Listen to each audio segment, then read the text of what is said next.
Welcome সবাইকে অ্যাপটি প্লাসে। তো মার্চের সেকেন্ড উইকের উপর ভিত্তি করে ডাব্লিউবিসিএস এক্সামকে লক্ষ্য রেখে আমরা কারেন্ট অ্যাফেয়ার্স এর যে সিরিজ চালু করেছি, উইকলি কারেন্ট অ্যাফেয়ার্স সিরিজ, সেটা নিয়ে চলে এসেছি। আমরা এই সিরিজে কি করছি, 30খানা এমসিকিউ রাখছি। এমসিকিউটা কোশ্চেন অ্যান্সার ফরম্যাটে থাকছে এবং এই কোশ্চেনটা আমরা আলোচনা করছি এবং তার সাথে 30টা এমসিকিউ কোশ্চেন আলোচনা করার পরে আমরা দুটো মেন্সের কোশ্চেন নিয়েও আলোচনা করছি। কেন? কারণ 2025 থেকে আমরা জানি ডাব্লিউবিসিএস ডেসক্রিপটিভ প্যাটার্নে হতে চলেছে। সেটাকে লক্ষ্য রেখে আমরা আগে থেকেই এটার প্রিপারেশন স্টার্ট করে দিচ্ছি। তো সেই জন্য আমরা এমসিকিউ তার সাথে সাথে দুটো মেন্সের কোশ্চেন রাখছি। আর এই ক্লাসে যদি তোমরা পিডিএফ ডাউনলোড করতে চাও, তাহলে এই ক্লাসের পিডিএফ তোমরা পেয়ে যাবে। এই ক্লাসের পিডিএফ ডাউনলোড করতে গেলে তোমাদেরকে কি করতে হবে, এই ভিডিওর ডেসক্রিপশনে লিঙ্ক দেওয়া থাকবে, সেই লিঙ্কে তোমরা ক্লিক করবে। সেই লিঙ্কে ক্লিক করলে তোমরা এই ক্লাসের পিডিএফটা ডাউনলোড করতে পারবে। তো চলো আর দেরি না করে শুরু করা যাক আজকের প্রথম কোশ্চেন। প্রথম কোশ্চেন দেখো কি বলছে। দেখো, 2025-এর এই মার্চ মাসে কি হয়েছে, রাইনো সেন্সাস হয়েছে। এই রাইনো সেন্সাসে বলা হচ্ছে জলদাপাড়া ন্যাশনাল পার্কে 331টা রাইনো পাওয়া গেছে এবং গরুমারা ন্যাশনাল পার্কে 61খানা রাইনো পাওয়া গেছে। এবার প্রশ্ন হচ্ছে, এই জলদাপাড়া ন্যাশনাল পার্ক এবং গরুমারা ন্যাশনাল পার্ক, এই দুটো ন্যাশনাল পার্ক যেখানে রাইনোর হ্যাবিটেট আছে, এটা কোথায় অবস্থিত? তো এই দুটো ন্যাশনাল পার্কই কোথায় অবস্থিত? আমাদের ওয়েস্ট বেঙ্গলে অবস্থিত। তো দেখো, 2022 সালে ওয়ান হর্ন রাইনোর সংখ্যা ওয়েস্ট বেঙ্গলে যেখানে 347 ছিল, সেটা বেড়ে হয়েছে 392। অবশ্যই কনজারভেশন এফোর্ট সফল হয়েছে এবং effective poaching control mechanism follow করা হয়েছে এবং ঠিকঠাক হ্যাবিটেট ম্যানেজমেন্ট মানা হয়েছে। সেই জন্য এই ওয়ান হর্ন রাইনোর সংখ্যাটা বেড়েছে ওয়েস্ট বেঙ্গলের এখানে। আচ্ছা, রাইনো সেন্সাস 2025 বলা হলো, আমি তোমাকে সংখ্যাটা বলে দিলাম। এবার যদি আমরা রাইনো পপুলেশন ইন্ডিয়াতে দেখি, পুরো ইন্ডিয়াতে, তাহলে ওয়ান হর্ন রাইনোর সব থেকে বেশি পপুলেশন কোথায় আছে? এটা আমরা জানি আসামে আছে। এবং আসামের কোথায় আছে? আসামের যে ন্যাশনাল পার্কটা এটার জন্য বিখ্যাত, সেটা হচ্ছে কাজিরাঙ্গা ন্যাশনাল পার্ক। এটা এখানে লার্জেস্ট পপুলেশন আছে। এবং তারপরে যেখানে সব থেকে বেশি পপুলেশন আছে সেটা হচ্ছে ওয়েস্ট বেঙ্গলের জলদাপাড়াতে। ঠিক আছে।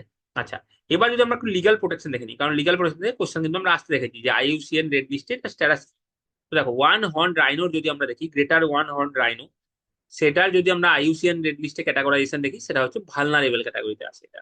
এবং WPA, wild life protection act 1972 এর আন্ডারে শিডিউল 1-এ এটা রাখা আছে। তো এই সমস্ত ইম্পর্টেন্ট ইনফরমেশন গুলো তোমাদেরকে আমি বলে দিলাম ওয়ান হর্ন রাইনো সম্পর্কে। পরের প্রশ্ন দেখো, which state reported the third highest number of cancer cases in India as per recent ICMR and NCRP data? দেখো, রিসেন্ট আইসিএমআর এবং এনসিআরপি যে ডেটা রিলিজ করেছে, সেই ডেটা অনুযায়ী third highest number of cancer case কোথায় পাওয়া গেছে, কোন রাজ্যে?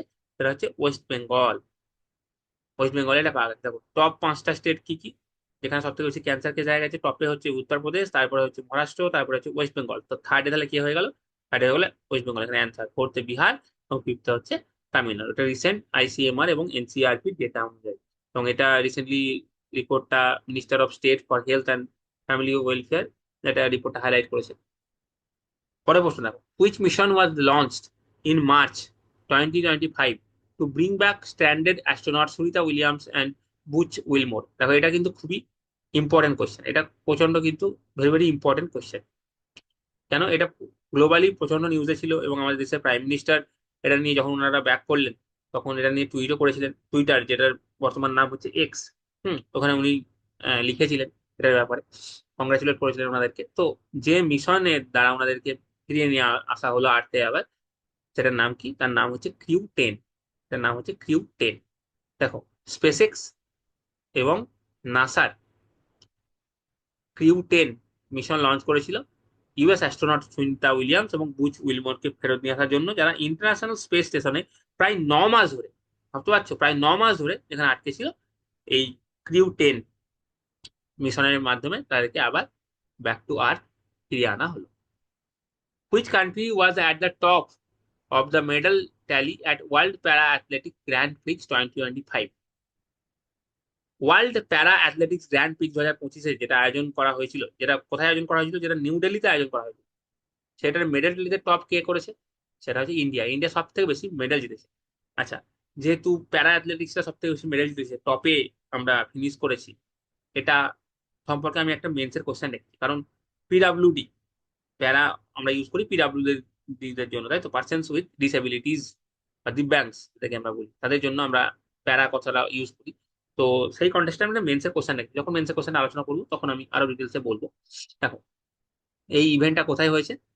নিউ দিল্লিতে আমরা আয়োজন করছি, এবং এই ধরনের কোনো ইন্টারন্যাশনাল প্যারা ইভেন্ট আমরা প্রথম এরকম আয়োজন করলাম, ভারত এরকম প্রথম আয়োজন করলো। এবং ভারত মেডেল ট্যালিতে টপ করেছে। টোটাল ভারত যে মেডেল পেয়েছে তার সংখ্যা হচ্ছে 134টা মেডেল পেয়েছে, বুঝতে পারছো? তার মধ্যে 45টা গোল্ড, 40টা সিলভার এবং 49টা ব্রোঞ্জ। তো প্যারা অ্যাথলেটিক গ্র্যান্ড প্রিক্স 2025-এ কোন কান্ট্রি মেডেল ট্যালিতে টপ করেছে? এটা হচ্ছে ইন্ডিয়া। আচ্ছা, এবার একটা অ্যানাউন্সমেন্ট আছে, যেটা আমি প্রত্যেক সপ্তাহে করে থাকি, এবছর এই সপ্তাহেও করছি। সেটা হচ্ছে এই আমাদের যে গ্রুপ আছে এখানে, টেলিগ্রাম গ্রুপ, এখানে তোমরা জয়েন হয়ে যাবে। WBCS সাকসেস গাইড যে গ্রুপ আছে, এই গ্রুপে তোমরা অ্যাড হয়ে যাবে।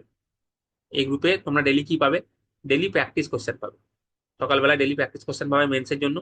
এই কোশ্চেনটা তোমরা অ্যান্সার লিখবে, অ্যান্সার লেখার পর এখানে সাবমিট করবে। অ্যান্সার সাবমিট করার পরে তোমরা এই অ্যান্সারটার ইভ্যালুয়েশন পেয়ে যাবে, এবং সন্ধ্যের সময় এই অ্যান্সারটার, এই কোশ্চেনটার তোমরা একটা মডেল অ্যান্সার পেয়ে যাবে।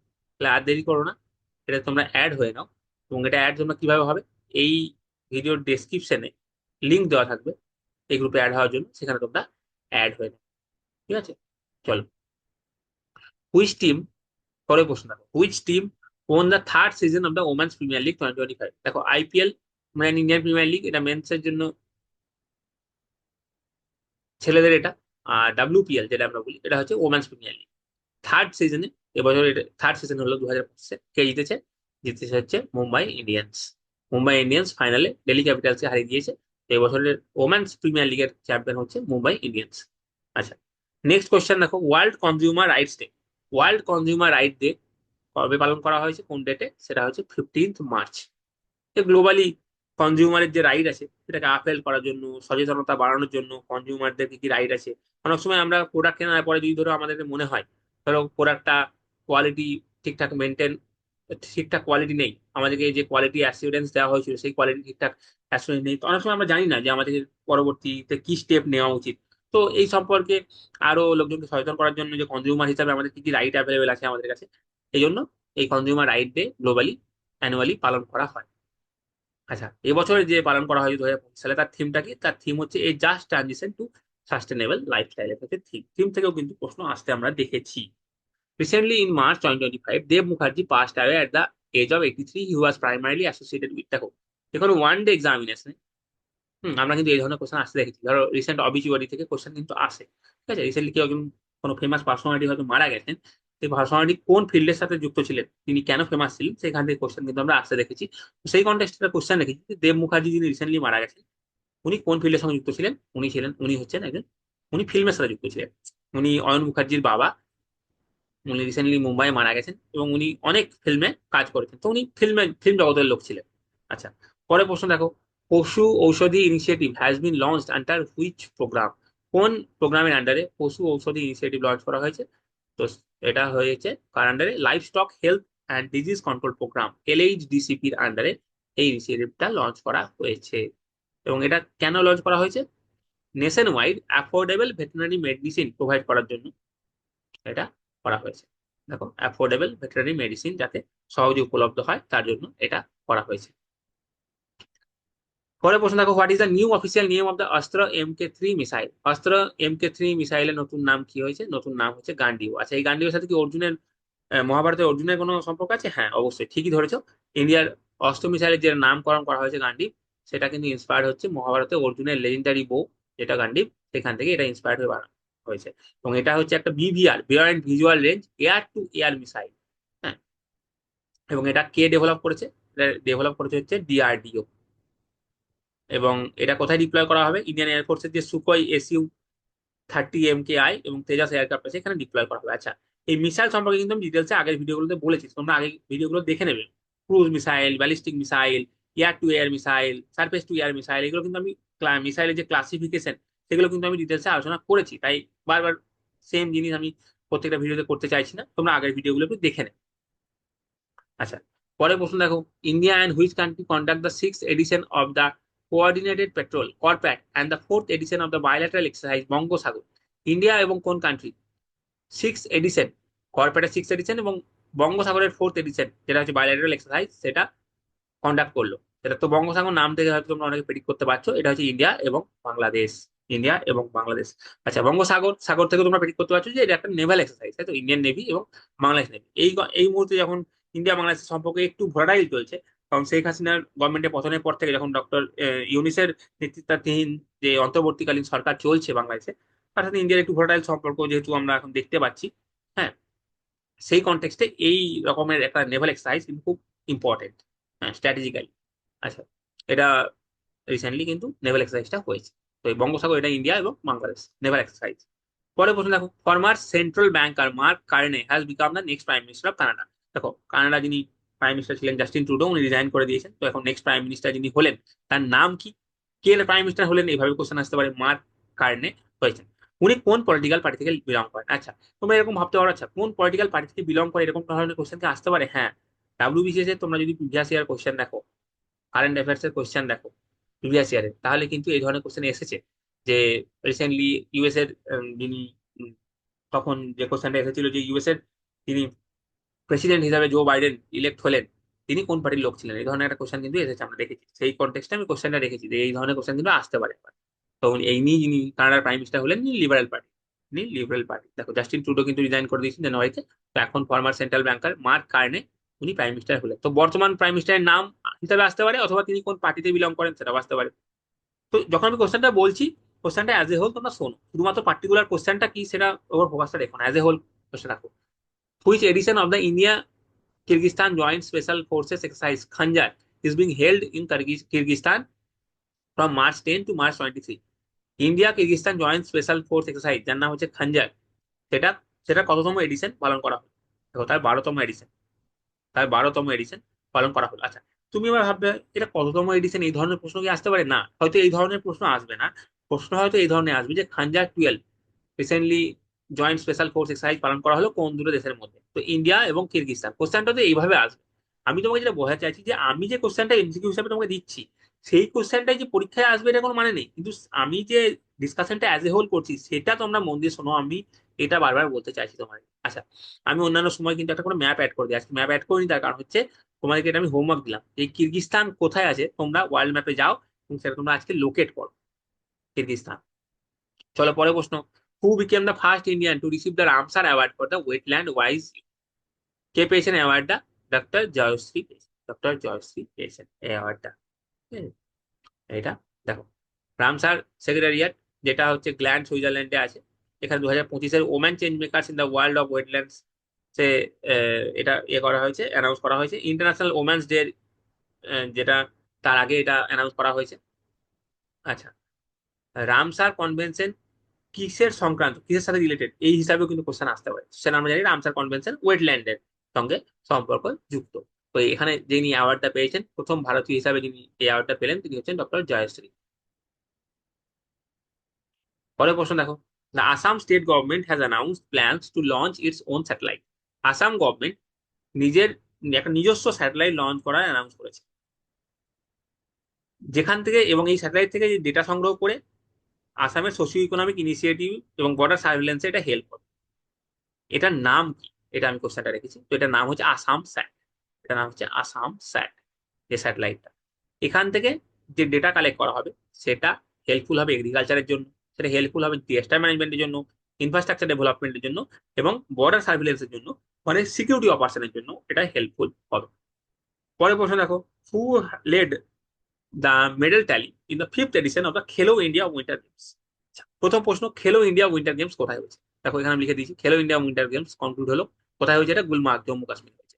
এখানে যদি মেডেল টেলি দেখো ফাইনাল, এখানে হচ্ছে ইন্ডিয়ান আর্মি টপে ফিনিশ করেছে। দেখো, ইন্ডিয়ান আর্মি 18টা মেডেল পেয়েছে, হিমাচল প্রদেশ 18টা মেডেল পেয়েছে। কিন্তু যেহেতু ইন্ডিয়ান আর্মি বেশি গোল্ড পেয়েছে, 7টা গোল্ড পেয়েছে, আর হিমাচল প্রদেশ 6টা গোল্ড পেয়েছে, সেই জন্য হিমাচল প্রদেশ সেকেন্ড।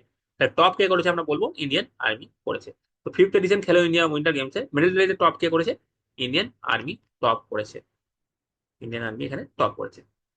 পরের প্রশ্ন দেখো, SIPRI, Stockholm international piece research institute, এর যে রিপোর্ট, সেই রিপোর্ট অনুসারে 2020 থেকে 2024 এই সময়কালের মধ্যে, এই টাইম পিরিয়ডের মধ্যে ওয়ার্ল্ডের মধ্যে সেকেন্ড লার্জেস্ট আর্মস ইম্পোর্টার কোন দেশ হয়েছে?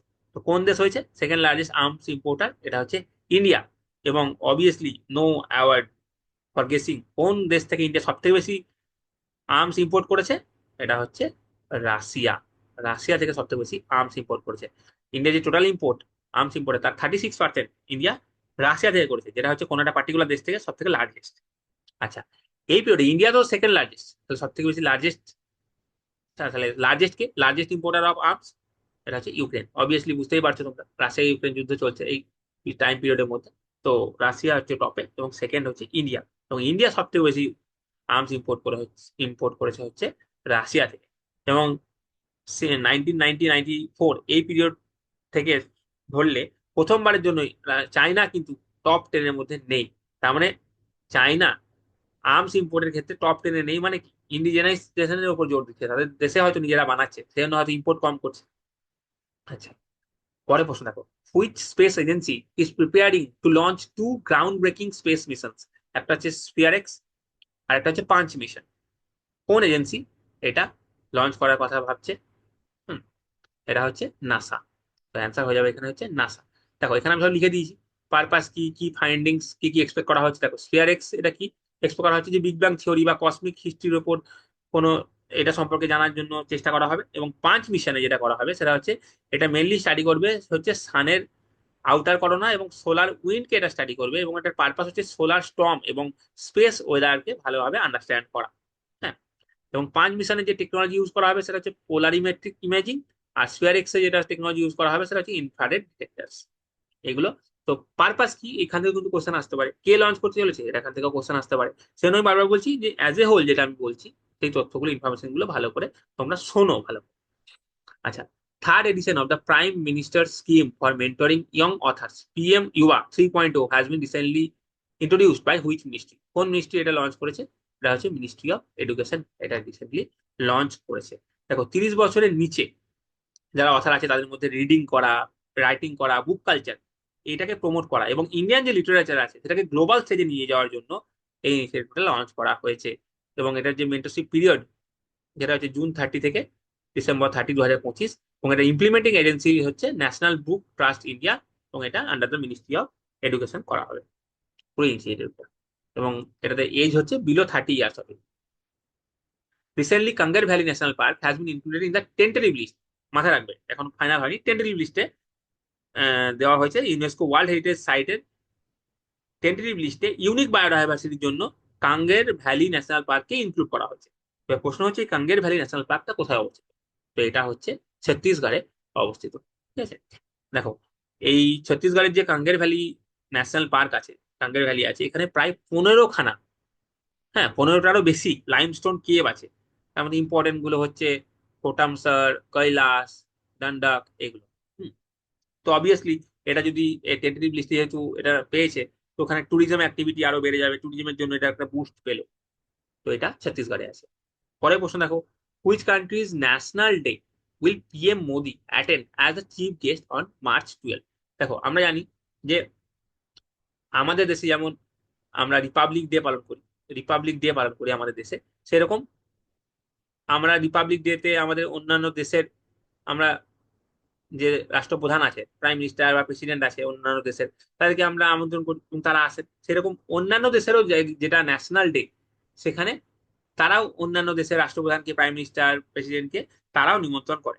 তো এরকম মরিশাসের যে ন্যাশনাল ডে পালন করা হয়েছে সেখানে প্রাইম মিনিস্টার মোদি অ্যাটেন্ড করেছিলেন। তো সেই কনটেক্সটে আমি কয়েকটা 2-3টে কোশ্চেন রেখেছি, কারণ এই ভিজিটটা খুব ইম্পর্টেন্ট। এবং এই কনটেক্সটে আমি একটা মেন্সেরও কোশ্চেন রেখেছি, কারণ এটা ইন্ডিয়ান ওশিয়ান রিজনের জন্য যেহেতু ইম্পর্টেন্ট, সেজন্য এখান থেকে আমি একটু কোশ্চেন গুলো বেশি রেখেছি। এখান থেকে 2-3টে প্রিলিমসের কোশ্চেন যেমন রেখেছি, তার সাথে একটা মেন্সের কোশ্চেনও রেখেছি। আচ্ছা, তো এখানে অ্যান্সারটা কি হয়ে যাবে, এখানে মরিশাসে গেছিলেন মোদিজি অ্যাটেন্ড করার জন্য।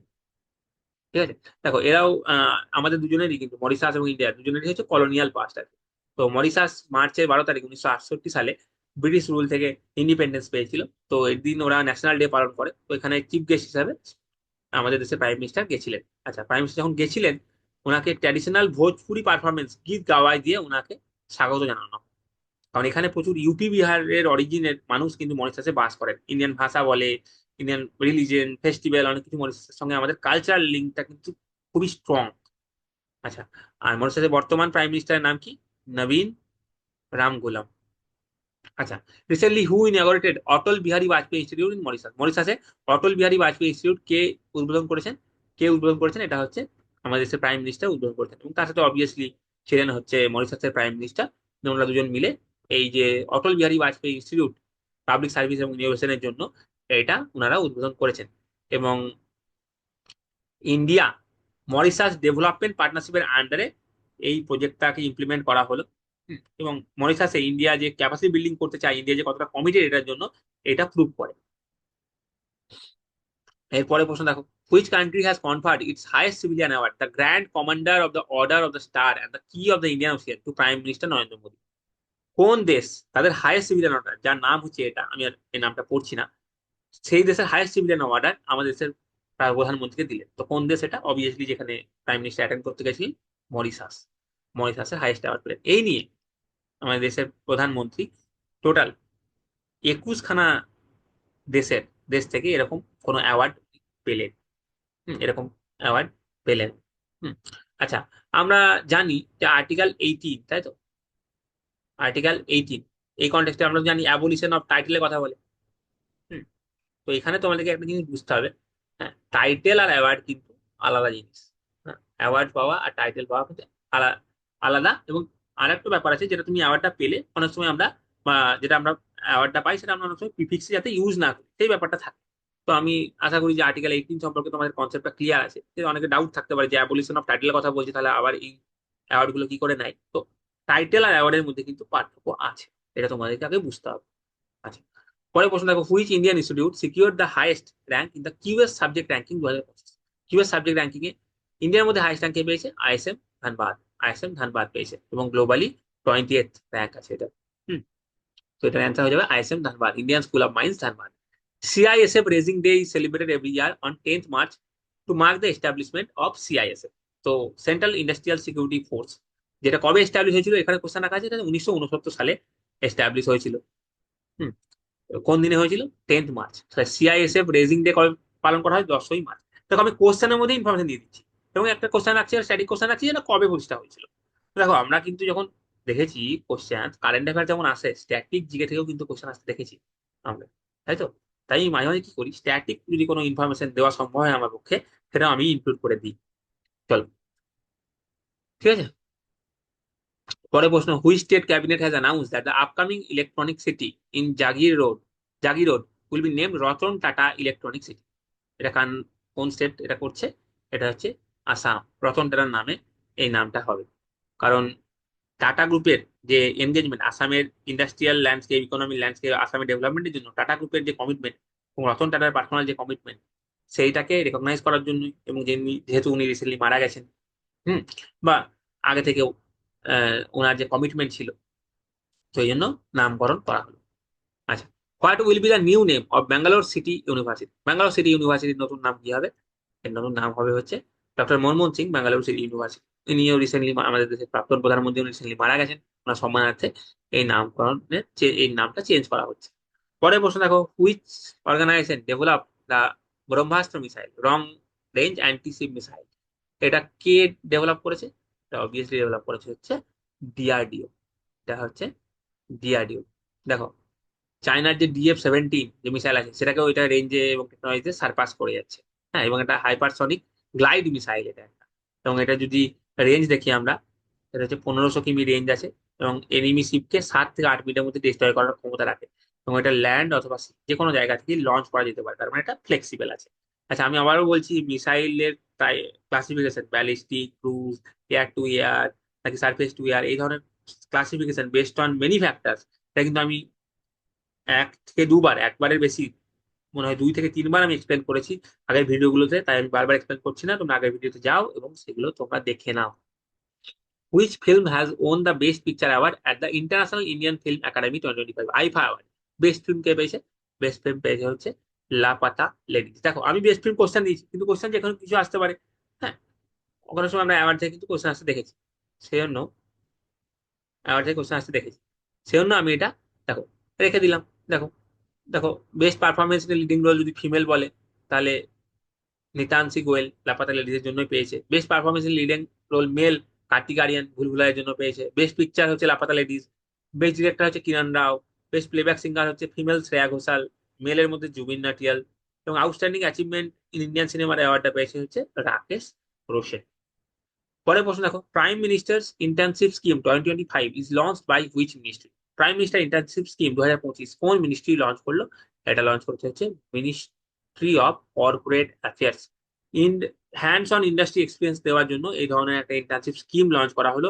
এটা একটা 12 মাসের অ্যাপ্রেন্টিসশিপ প্রোগ্রাম, যেখানে টোটাল 1,25,000 ভ্যাকান্সি ক্রিয়েট করা হয়েছে। হ্যাঁ, টোটাল 1,25,000 ভ্যাকান্সি ক্রিয়েট করা হয়েছে। এবং যারা হচ্ছে সিলেক্ট হবে, যেসব যারা সিলেক্ট হবে এখানে, সেই ইন্টার্নরা মান্থলি 5,000 টাকা স্টাইপেন্ড পাবে এবং ওয়ান টাইম একটা 6,000 টাকার বেনিফিট পাবে। Who hijack the passenger train in Balochistan in March 2025, এটা যখন হাইজ্যাক হয় তখন এটা খুব নিউজে ছিল। তো বালোচ লিবারেশন আর্মি, যারা প্রায়ই পাকিস্তানের বিরুদ্ধে রিভল্ট করে, এরা কিন্তু এটাকে হাইজ্যাক করেছিল। দেখো, এটা বালোচিস্তানের, এটা আমি ম্যাপে দেখিয়ে দিচ্ছি। এটা পাকিস্তানের বালুচিস্তান এরিয়া। এখানে বালোচ লিবারেশন আর্মি আছে, তারা মাঝে মাঝে পাকিস্তানের বিরুদ্ধে আহ গর্জে ওঠে। তো এরকমই একটা পাকিস্তানের একটা ট্রেন এরা হাইজ্যাক করে এই সাইড। আচ্ছা, তো এই গেল 30খানা এমসিকিউ। এবার আমি দুটো মেন্সের কোশ্চেন রেখেছি। দেখো, আমি আগেই বললাম একটা পিডাব্লিউডি পার্সন উইথ ডিসেবিলিটিস এর কোশ্চেন রেখেছি, যেহেতু প্যারা ইভেন্টে ভারত মেডেলটিতে টপ করেছে, সেই কন্টেক্সটে কোশ্চেনটা রেখে। দেখো কোশ্চেনটা কি বলছে, বলছে ইন্ডিয়াস ফার্স্ট এভার ইন্টারন্যাশনাল প্যারা event the world para athletics grand prix 2025 marks A turning point in sports inclusion. এটা একটা স্টেটমেন্ট বলে দিল। এরপরে হচ্ছে কোশ্চেনটা স্টার্ট হচ্ছে, বলছে ডিসকাস। কি ডিসকাস করতে বলছে দেখো, বলছে significance of this development in the broader context of welfare of and empowerment of PwDs in India. এটা করতে বলছে। দেখো আমরা কি করছে, আমরা কোন ফর্মেট লিখবো, ইন্ট্রো বডি কনক্লুশন, এই ফর্মেটে আমরা অ্যান্সার লিখবো। দেখো, পিডাব্লিউডি সম্পর্কে যে কোনো ধরনের কোশ্চেন যদি তোমরা এখন পাও মেন্স, তাহলে তোমরা একটা কন্টেক্সচুয়াল কিন্তু ইন্ট্রো দিতে পারো। কন্টেক্সচুয়াল ইন্ট্রোটা, এখানে যে কোশ্চেনটা আছে এটাই ইন্ট্রো তোমরা একটা দিতে পারো। অন্য ধরনের কোশ্চেন যদি আসে পিডাব্লিউডি সম্পর্কে, যে রিসেন্টলি যে world para athletics grand Prix যে আয়োজন করা হয়েছে, সেটা ইন্ডিয়া আয়োজন করেছিল নিউ দিল্লিতে। সেখানে ভারত কিন্তু মেডেল ট্রেতে টপ করেছে। এই একটা ইনফরমেশন কিন্তু তোমরা বলতে পারো যে ইন্ডিয়া এরকম একটা প্যারা স্পোর্টস প্রথম আয়োজন করলো এবং সেখানে ইন্ডিয়া মেডেল ট্রেতে টপ করেছে। এরকম একটা কন্টেক্সচুয়াল ইন্ট্রো কিন্তু তোমরা দিতে পারো। তাহলে এক্সামিনার যিনি খাতা চেক করবেন তিনিও বুঝতে পারবেন যে তুমি কারেন্ট অ্যাফেয়ার্স সম্পর্কে অবগত। আচ্ছা, ইন্ট্রো দেওয়ার পর তোমরা একদম ডাইরেক্ট ঢুকে যাবে সিগনিফিকেন্স, যে এই ইভেন্টের সিগনিফিকেন্স। দেখো, ইনক্লুসিভ স্পোর্টস প্রমোশনের জন্য এটা ইম্পর্টেন্ট, তাই না? যাতে পিডাব্লিউডি পার্সন উইথ ডিসেবিলিটি যে খেলাটা খেলে সেটা কোনো আলাদা খেলা নয়, সেটাও আমরা মেন স্ট্রিম স্পোর্টস এর মধ্যে আনতে চাইছি। হ্যাঁ, তারা যে ক্রিকেট খেলে সেটাও যদি আমরা দেখি, হ্যাঁ, সেটাকে আলাদা স্পোর্টস হিসাবে যেন খুব ট্রিট না করা হয়। হ্যাঁ, তো আমরা সেটাকেও মেন স্ট্রিম করার চেষ্টা করছি। আচ্ছা, তো তাদের মোরালটা বুস্ট হলো। হ্যাঁ, তারা প্রমাণ করলো যে তারাও কোনো দিক থেকে কম নয়। তাদের যে ক্যাপাবিলিটি আছে, তারা এবং তারা যে ইকুয়াল অপরচুনিটি পেলে তারাও যে এক্সেল করতে পারে, এটা তারা প্রমাণ করে দিল। পরের প্রশ্ন দেখো, পরের পয়েন্ট তোমরা লিখবে কি, পলিসি মোমেন্টামে একটা পলিসি মোমেন্টাম পেলো যে পিডাব্লিউডি অ্যাক্ট, যে persons with disabilities act of 2016 আছে, যেখানে তারা ইকুয়ালিটির কথা বলে, নন ডিসক্রিমিনেশনের কথা বলে এবং তাদের পার্টিসিপেশনের কথা বলে, সেটা আরো বুস্ট পেলো। সরকার দেখলো হ্যাঁ, আমরা যে অ্যাক্ট নিয়ে এসেছি এটা ঠিকই, কারণ এদেরকে যখনই সুযোগ দেওয়া হচ্ছে এরা এক্সেল করছে, ওয়ার্ল্ড স্টেজে এক্সেল করছে। হ্যাঁ, তারপরে খেলো ইন্ডিয়া প্যারা গেমস, টপ স্কিম ফর প্যারা অ্যাথলিট, এই সমস্ত যে ইনিশিয়েটিভ। তো গভর্নমেন্ট কি দেখবে, যে যখন আমাদের অ্যাথলিটরা প্যারা অ্যাথলিটরা ভালো ভালো পারফর্ম করছে, তখন এই ধরনের স্কিমকে গভর্নমেন্ট আরো আগে নিয়ে যাবে, আরো এখানে ফান্ডিং দেবে। আচ্ছা, এবং সোশ্যাল পারসেপশনও আস্তে আস্তে কিন্তু চেঞ্জ হবে। যে স্টিগমা আছে পিডাব্লিউডি সম্পর্কে, সেই স্টিগমা গুলো আস্তে আস্তে কিন্তু হটে যাবে। তো যেসব ফ্যামিলিতে পার্সন উইথ ডিসেবিলিটিস আছে, সেই সব ফ্যামিলি এবার এইসব দিব্যাংগদেরকে স্পোর্টস কে অ্যাজ এ প্রফেশনাল কেরিয়ার নেওয়ার জন্য এনকারেজ করবে। হ্যাঁ, এই সমস্ত জিনিস কিন্তু আস্তে আস্তে আমরা সমাজের মধ্যে এই সমস্ত চেঞ্জ আস্তে আস্তে দেখতে পাবো। আচ্ছা, কিন্তু তারপরেও আমাদেরকে বলতে হবে যে কিছু চ্যালেঞ্জ এখনো পর্যন্ত আছে। যেমন বিশেষ করে রুরাল এরিয়াতে পার্সন উইথ ডিসেবিলিটিসদের জন্য স্পোর্টস ইনফ্রাস্ট্রাকচার কিন্তু এখনো কিন্তু পর্যাপ্ত নয়। এবং যদিও বা কোথাও ধরো স্পোর্টস ইনফ্রাস্ট্রাকচার আছে, তাহলে হয়তো কোয়ালিটি কোচিং নেই। হ্যাঁ, বা যেখানে কোচিং আছে সেখানে হয়তো টেকনোলজির অভাব আছে। হ্যাঁ, প্লাস যেটা আরো সব থেকে বড় প্রবলেম, সেটা হচ্ছে অ্যাওয়ারনেসের অভাব আছে। এবং সোসাইটিতে এখনো এখনো একটা লার্জার সেকশনের মধ্যে একটা স্টিগমা আছে কিন্তু পিডাব্লিউডি সেকশন। তাহলে চ্যালেঞ্জ লিখে কিন্তু, মানে চ্যালেঞ্জ তো একটা নেগেটিভ দিক, তাই না? চ্যালেঞ্জ একটা নেগেটিভ, কোনোদিনই আমরা নেগেটিভ জিনিস লিখে সলিউশন না দিয়ে কিন্তু আমরা অ্যান্সার শেষ করবো না। যখনই আমরা চ্যালেঞ্জের কথা বলবো, তখন শর্ট করে হলেও, যদি কোশ্চেন ডাইরেক্টলি ডিমান্ড নাও করছি, তবুও আমরা ওয়ে ফরওয়ার্ড কিন্তু দেবো। ওয়ে ফরওয়ার্ডে বলবো, দেখো, যে স্পোর্টস স্কলারশিপ আমরা প্রমোট করতে পারি। হ্যাঁ, এমপ্লয়মেন্ট কোটা দিতে পারি। এরকম প্রাইভেট সেক্টরের সাথে কোলাবোরেশন করা যেতে পারে, এনজিওর সাথে কোলাবোরেট করা যেতে পারে, ইনক্লুসিভ ট্রেনিং ইকোসিস্টেমের ব্যবস্থা করা যেতে পারে। এই সমস্ত ওয়ে ফরওয়ার্ড 1 2 3 এইভাবে তোমরা পয়েন্ট আকারে লিখবে। তো তোমরা কি লিখলে, প্রথমে লিখলে সিগনিফিকেন্সটা, ইন্ট্রোর পরে তোমরা সিগনিফিকেন্সটা লিখলে, তারপরে তোমরা চ্যালেঞ্জ লিখলে, তারপরে ওয়ে ফরওয়ার্ড লিখলে, এবং তারপরে একটা কনক্লুশন লিখে দিলে। এইভাবে যদি আমরা এগোতে পারি তাহলে আমরা একটা ইকুয়াল ইনক্লুসিভ সোসাইটির দিকে আমরা এগিয়ে যাবো, তাই না? তারপরে প্রশ্ন দেখো, the participation of India's prime minister in Mauritius national day celebration reflects India's deep rooted ties in Indian Ocean nation. এটা একটা কন্টেক্সট দিল। এবার কোশ্চেন বলছে examine the strategic and cultural significance of India Mauritius relation. আচ্ছা, এই কোশ্চেনে কিন্তু তোমাকে দুটোই অ্যাড্রেস করতে হবে, স্ট্র্যাটেজিক ইম্পর্টেন্স এবং কালচারাল সিগনিফিকেন্স। স্ট্র্যাটেজিক সিগনিফিকেন্স কি এবং কালচারাল সিগনিফিকেন্স দুটোকে আমরা আলাদা করে লিখি। তাহলে এটা একটা কন্টেক্সচুয়াল ইন্ট্রো দেওয়া যাবে যে চিফ গেস্ট হিসাবে উনি গেছিলেন ন্যাশনাল ডে সেলিব্রেশনে, উনি অ্যাওয়ার্ড পেয়েছেন, ওনাদের দেশের যে হাইয়েস্ট অ্যাওয়ার্ড দেওয়া হয়েছে ওনাকে, এরকম একটা ইন্ট্রোডাকশন তোমরা দিতে পারো। তারপরে তোমরা স্ট্র্যাটেজিক সিগনিফিকেন্সে চলে গেলে যে ইন্ডিয়ান ইন্ডিয়ান ওশিয়ানের ডিপ্লোমেসির জন্য মরিশাস একটা আমাদের কি পিলার, আমাদের সাগর ভিশন আছে security and growth for all in the reason, তার একটা কি পিলার হচ্ছে মরিশাস। তো মরিশাসের জন্য সাথে ভালো সম্পর্ক ইন্ডিয়ার খুব ইম্পর্টেন্ট। ইন্ডিয়ান ওশিয়ান রিম অ্যাসোসিয়েশন এবং ইন্ডিয়া আফ্রিকা পার্টনারশিপের জন্য এই আমাদের ইন্ডিয়া মরিশাস কোলাবোরেশন খুবই ইম্পর্টেন্ট। হ্যাঁ, এবং ইন্ডিয়ার যে সাউথ এবং সাউথ ওয়েস্ট ইন্ডিয়ান ওশিয়ানে মেরিটাইম আউটরিচের জন্য আমাদের মরিশাসকে দরকার। তার মানে ইন্ডিয়ান ওশিয়ান ডিপ্লোমেসির জন্য, জিও পলিটিক্যাল পার্টনারশিপের জন্য আমাদের মরিশাসকে দরকার। আচ্ছা, এরপরে তোমরা একটা স্ট্র্যাটেজিক সিগনিফিকেন্স লিখলে, এরপরে চলে গেলে কালচারাল এবং ডায়াসপোরা লিঙ্কেজে। কালচার হেরিটেজ আমি আগেই বললাম যে বিহার এবং ইউপি অরিজিনের অনেক লোক কিন্তু মরিশিয়ান পপুলেশনের অনেক লোক কিন্তু বিহার এবং ইউপির অরিজিনাল লোক, ইন্ডিয়ান অরিজিনাল লোক। সেই জন্য যখন প্রাইম মিনিস্টার মোদী গেছিলেন, সেই জন্য ওনাকে ট্র্যাডিশনাল যে ভোজপুরি পারফরমেন্স গীত গাওয়ায় এটা দিয়ে ওনাকে ওয়েলকাম করা হয়েছিল। এবং পিপল টু পিপল টাই, কারণ ইন্ডিয়ান অনেক ল্যাঙ্গুয়েজ ওখানে বলা হয়, ইন্ডিয়ান রিলিজন ফলো করা হয়, ইন্ডিয়ান ফেস্টিভ্যাল ওখানে ফলো করা হয়। হ্যাঁ, এবং মরিশান সিটিজেনের জন্য, মরিশাসের সিটিজেনের জন্য ইন্ডিয়া একটা মেজর ডেস্টিনেশন এডুকেশনের জন্য। ওখানকার অনেক স্টুডেন্ট ভারতে কিন্তু এডুকেশনের জন্য পড়াশোনা করতে আসে। আচ্ছা, এরপরে একটু ছোট্ট করে ইকোনমিক এবং ডেভেলপমেন্ট কোঅপারেশনের কথা বলতে পারো, যে ইন্ডিয়া ইনফ্রাস্ট্রাকচার ইনফ্রাস্ট্রাকচারের জন্য লাইন্স অফ ক্রেডিট দিয়েছে, ডিজিটাল গভর্নেন্সের কোলাবোরেশন করেছে। এবং আমরা এর কোশ্চেনটা দেখলাম যে আমরা ইনফ্রাস্ট্রাকচার অনেক ইনিশিয়েটিভ অটল বিহারী বাজপেয়ী প্রাক্তন প্রাইম মিনিস্টারের নামে ওখানে অনেক ইনস্টিটিউট খোলা হচ্ছে। তো এখান থেকে প্রমাণ হয় যে ইকোনমিক কোলাবোরেশন হচ্ছে এবং ওখানে ইনফ্রাস্ট্রাকচার ডেভেলপমেন্টে ইন্ডিয়া অ্যাক্টিভ ভূমিকা পালন করছে। এবং blue economy, climate resilience, tourism এইসব ক্ষেত্রেও কোঅপারেশন আছে দুটো দেশের মধ্যে। তারপরে তোমরা অবশ্যই একটা লিখবে যে দুজনেরই যেহেতু কলোনিয়াল পাস্ট আছে, হ্যাঁ কলোনিয়াল পাস্ট আছে দুটো কান্ট্রির, তো একটা শেয়ার্ড হিস্টোরিক্যাল লিগাসি তো যেমন আছেই, তেমনি এটাও প্রমাণ করে যে ইন্ডিয়া স্মল আইল্যান্ড নেশনকে কতটা গুরুত্ব দেয়। এবং এটা অবশ্যই যেমন হিস্টোরিক্যাল লিগাসির দিক থেকে কলোনিয়াল পাস্ট আছে সেটা তো ঠিক আছে, কিন্তু একটা স্ট্র্যাটেজিক ইম্পর্টেন্সও আছে মরিশাসের সঙ্গে। ওই জন্য ইন্ডিয়া রিলেশনটা খুব ভালো রাখা দরকার। এবং ইন্ডিয়া মরিশাস রিলেশন একটা মডেল রিলেশন, কিসের কিসের রেসপেক্টে, সফট পাওয়ারের রেসপেক্টে, ডায়াসপোরা ডিপ্লোমেসির রেসপেক্টে এবং ম্যারিটাইম কোঅপারেশনের ক্ষেত্রে। এভাবে একটা পজিটিভ নোটে তোমরা শেষ করলে অ্যান্সারটা কনক্লুশনে। তো ভিডিওটা দেখার জন্য থ্যাংক ইউ।